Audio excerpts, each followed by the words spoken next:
ખોડો dandruff એકવાર માથામાં થયા પછી તે સહી વાતે જાતો નથી.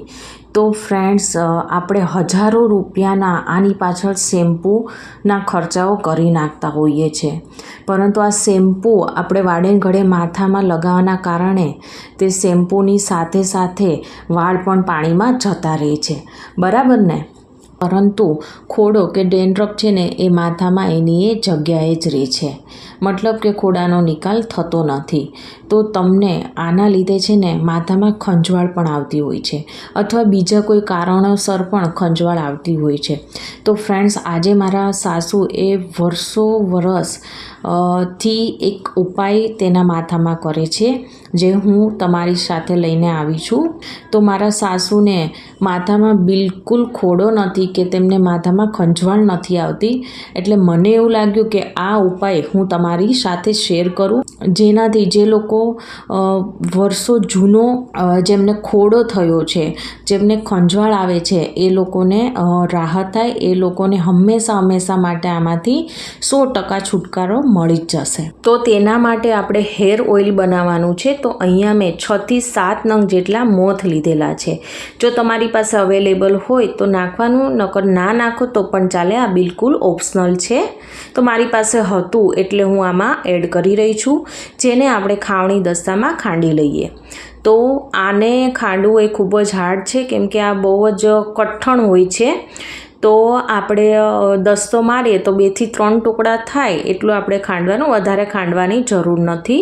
હવે બીજી વસ્તુ જે આપણે તેલ બનાવવા માટે નાખવાની છે તે છે સુવારો. તો અમારા ગામડે તો આને સુવારો કહે છે, પરંતુ આમાં લખ્યું છે કે આંબલા કી પૂડી.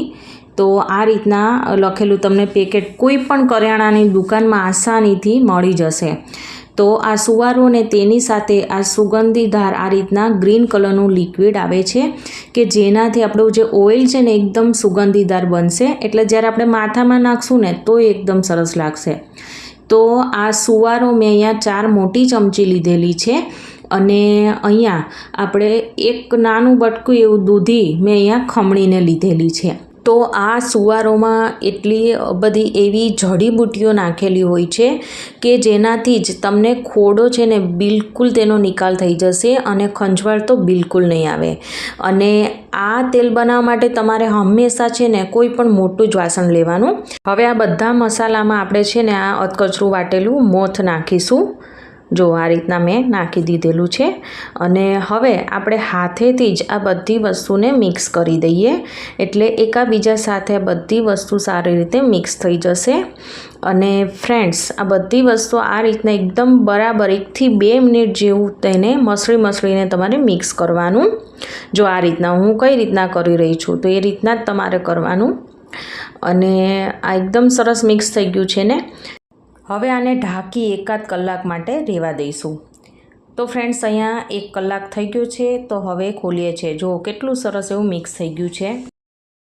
તો ફ્રેન્ડ્સ, અહીંયા મેં કોકોનટ ઓઇલ એટલે કે નારિયેળનું આપણે જે તેલ આવે છે તે મેં 175 ml લીધેલું છે, જે મેં એક બાઉલમાં લીધેલું છે, કેમ કે આગળ પણ આપણે ઓઇલ બીજું લેવાનું છે, એટલે આપણે આઈડિયા આવી જાય કે આમાંથી આપણે કેટલું તેલ બનાવીશું.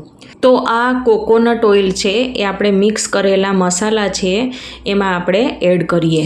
તમારે છે ને અહીંયા કોઈ પણ એક વાટકી છે ને સેટ કરી લેવાની, કેમ કે આગળ પણ આપણે વાટકીના મેજરમેન્ટથી જ ઓઇલ લેવાના છીએ. હવે જે વાટકીમાં મેં કોકોનટ ઓઇલ લીધું હતું ને તે જ વાટકીમાં મેં અહીંયા સિંગ તેલ લીધેલું છે. જે આપણે ખાવાનું સિંગ તેલ હોય ને તે જ મેં અહીંયા લીધેલું છે. તો 1 વાટકી કોકોનટ ઓઇલ હોય ને તો તેની સામે 3 વાટકી આપણે સિંગ તેલની જરૂર પડશે. જો તમારી પાસે સિંગ તેલ ના હોય તો તલના તેલનો પણ ઉપયોગ તમે કરી શકો છો. તો આ 2 તેલ આમાં જનરલી વપરાતા હોય છે.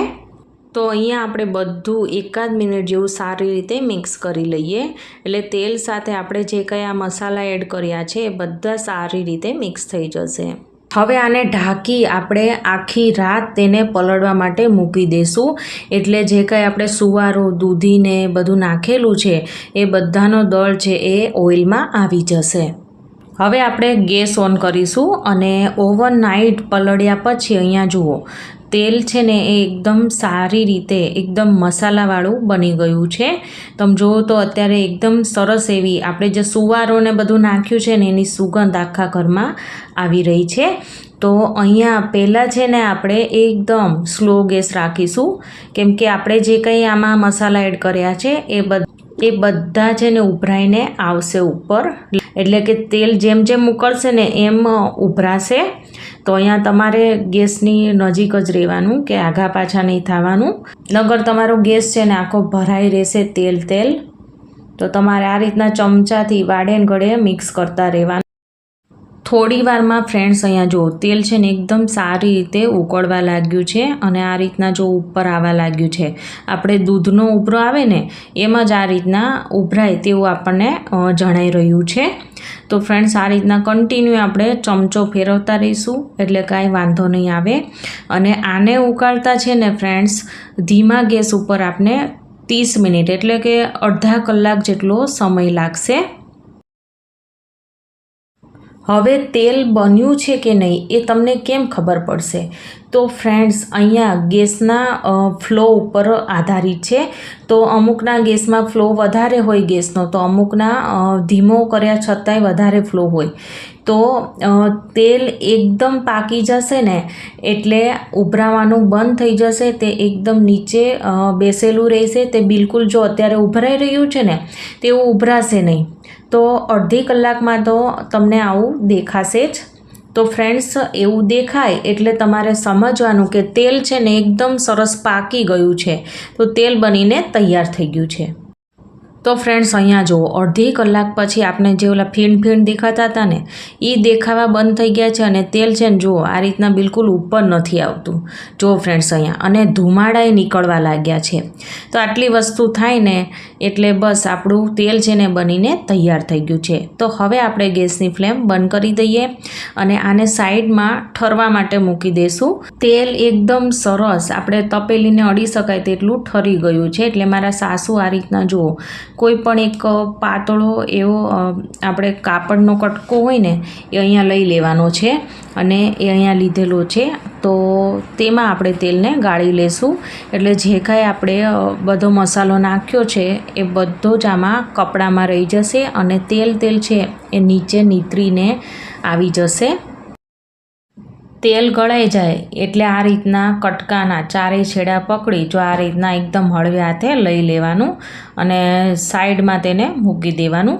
તો જો ફ્રેન્ડ્સ અહીંયા તેલ છે આપણું કેટલું સરસ એવું ગળાઈ ગયું છે.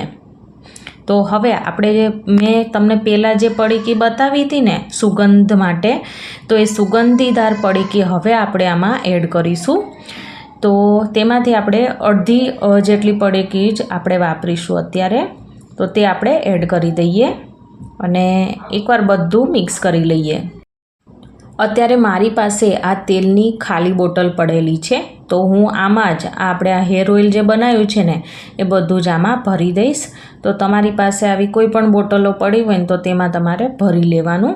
તો જો આ રીતના મારા સાસુ છે એ ભરી રહ્યા છે.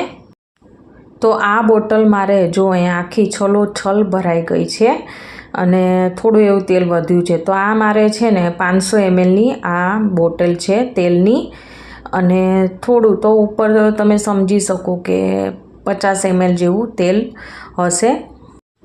તો ફ્રેન્ડ્સ મારા સાસુને તો આનાથી ફાયદો થયો જ છે અને મને પણ થયો છે. તો હું તમને ગેરંટી સાથે કહી શકું છું અત્યારે કે 110% જો તમે આવી રીતના ઘરે ઓઇલ બનાવીને તમારા માથામાં નાખશો તો ડેન્ડ્રફ, ખોડો છે અને ખંજવાળ છે એ જડ મૂળમાંથી જતી રહેશે અને તમે મને ખુદ કમેન્ટમાં થેન્ક યુ કહેવા આવશો. તો તમને આજની મારી આ તેલ બનાવવાની રીત ગમી હોય તો મારી ચેનલને સબસ્ક્રાઈબ, લાઇક અને શેર કરવાનું ના ભૂલતા. તો આપણે ફરીવાર મળીશું એક નવા જ વિડીયો સાથે. Thank you for watching.